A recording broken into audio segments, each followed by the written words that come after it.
Hello दोस्तों, कैसे आप सभी लोग। उम्मीद करते हैं आप सभी अच्छे होंगे और प्लीज़ चैनल को ज़रूर सब्सक्राइब कीजिए क्योंकि यहाँ पर आपको काफ़ी इन्फॉर्मेटिव वीडियोस मिलेगी।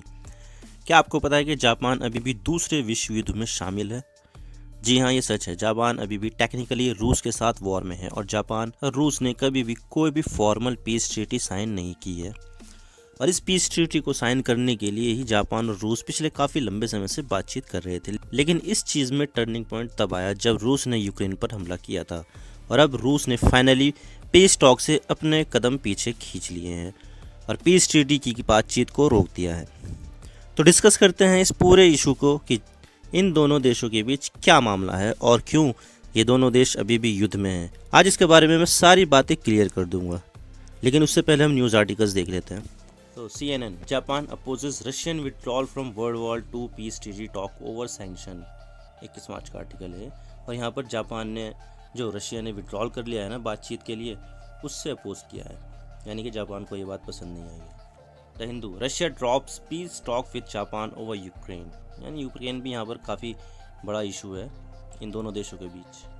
क्योडो न्यूज़, ये जापान की एक न्यूज़ एजेंसी है। Russia to hold peace treaty talk with Japan over sanctions के मुद्दे पर भी काफ़ी ज़्यादा मामला है।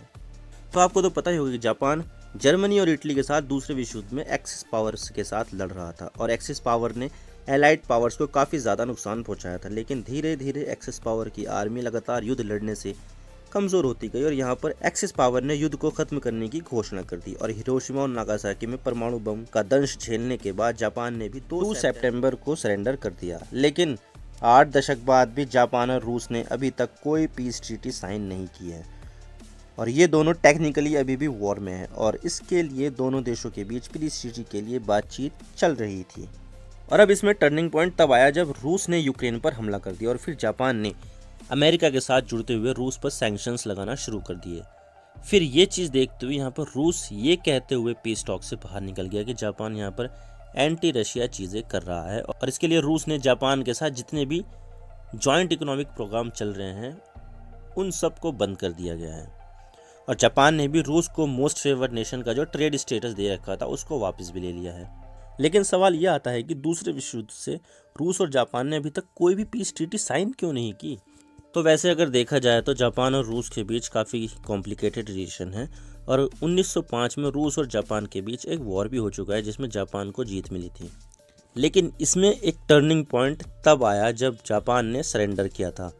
लेकिन तभी सोवियत यूनियन ने जापान की कमज़ोरी का फ़ायदा उठाते हुए कुरिल आइलैंड पर हमला कर दिया और ये उस समय हुआ था जब जापान सरेंडर करने वाला था, अपने आखिरी दिनों में था।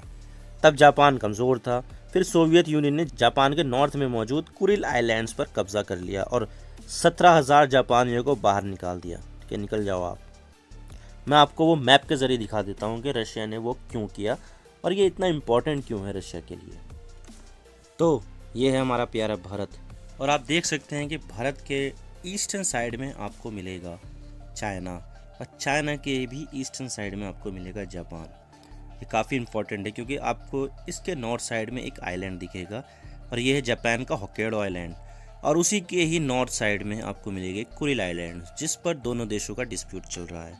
यहीं पर ही रशिया ने हमला करके 17,000 जापानियों को भगा दिया था क्योंकि इसके पीछे की वजह है और वो वजह है रशिया के ईस्टर्न साइड में आपको सिर्फ एक ही मेनलैंड सी पोर्ट मिलेगा और वो है व्लादिवोस्टॉक। क्योंकि आपको पता है कि सेकेंड वर्ल्ड वॉर के बाद सिर्फ दुनिया में 2 ही महाशक्ति बची थी और वो है यूएसएसआर और अमेरिका। और यहाँ पर जो जापान था और साउथ कोरिया था वो यूएसएसआर के साथ ही नहीं थे बल्कि अमेरिका के साथ ही थे। तो यहाँ पर जितनी भी इनकी फॉरेन पॉलिसी चलती थी वो अमेरिका के बेसिस पे चलती थी। तो यहाँ पर जो भी डिसीजन लिए जाते थे वो अमेरिका से कंसल्ट करके लिए जाते थे और यहाँ पर सिर्फ रशिया का सिर्फ एक ही सी पोर्ट था। तो यहाँ पर जितने भी बिज़नेस किए जाते थे ईस्टर्न साइड से सिर्फ एक ही सी पोर्ट के ज़रिए किए जाते थे और वो था व्लादिवोस्टॉक जो बिल्कुल साउथ कोरिया और जापान के पास में है। तो अगर रशिया को यहाँ से कोई भी कार्गो लाना ले जाना होता था तो वो कहीं ना कहीं इन दोनों देशों के ज़रिए होता था। आप देख सकते हैं जो साउथ कोरिया और जापान के बीच में एक स्ट्रेट दिख रहा है, या तो वो यहाँ से करेगा क्योंकि अगर चाइना के साथ बिजनेस करना है तो अगर कोई दूसरे देशों के साथ या लैटिन अमेरिका के साथ बिजनेस करना है तो एक छोटी सी एक स्ट्रेट जा रही है वो यहाँ से कर सकता है। लेकिन यहाँ से आगे जाकर कुरिल आइलैंड पड़ेगा अगर ये जापान के हाथ में ही रहता तो इसका पूरा कंट्रोल जापान के हाथ में रहता, तो कभी भी इसका ये रास्ता ब्लॉक कर सकता था जापान। तो यहाँ पर रशिया के लिए ये कुरिल आइलैंड काफ़ी इंपॉर्टेंट हो जाता है, इसलिए यहाँ पर हमला किया था।